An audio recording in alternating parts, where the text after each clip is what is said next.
One of the things I find so fascinating about when we enter a position of leadership is very rarely does anybody teach us how to do it. Like when we're junior, we get tons of training how to do our job, Yeah. and then if we're good at our jobs, we get promoted. And eventually we get a promoted position where we're now responsible for the people who do the job we used to do. But we very rarely get taught how to do that. And so we tend to either uh, lead the way that we've been led, or we lead the way we like to be led. So, for example, I like blunt, give it to me straight feedback. That's how I like it. And so I like to give blunt, give it to you straight feedback because that's what I like. Turns out not everybody likes give it to me blunt feedback.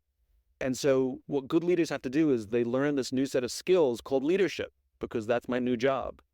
And that means how to give and receive feedback and all the different ways in which you can do that. So I had somebody who worked with me, and I gave blunt, give it to her straight feedback.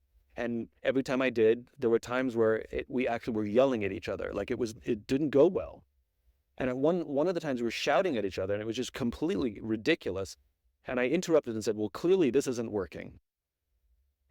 If I can't give you feedback, then how do I help you? Like, you're not, like, this isn't going to work. Like, how do you want me to give you feedback? Because that's not working and I'm frustrated." And she said, "You can give me feedback. I just need you to prepare me for it or book a time to give it to me."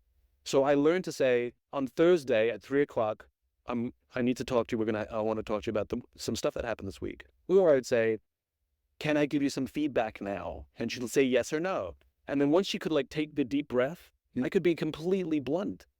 So I had to learn that. Mm-hmm. And I think we don't teach these skills. We don't teach listening. We don't teach patience. We don't teach empathy. We don't teach how to give and receive that feedback. And these are the essential skills on how to hold people accountable. We absolutely want to hold people accountable. And by the way, people want to be held accountable. Um, uh, but not everybody likes it the same way. And we have to learn to adjust our styles, just like that we expect a frontline associate to adjust their style for the customer. Yeah.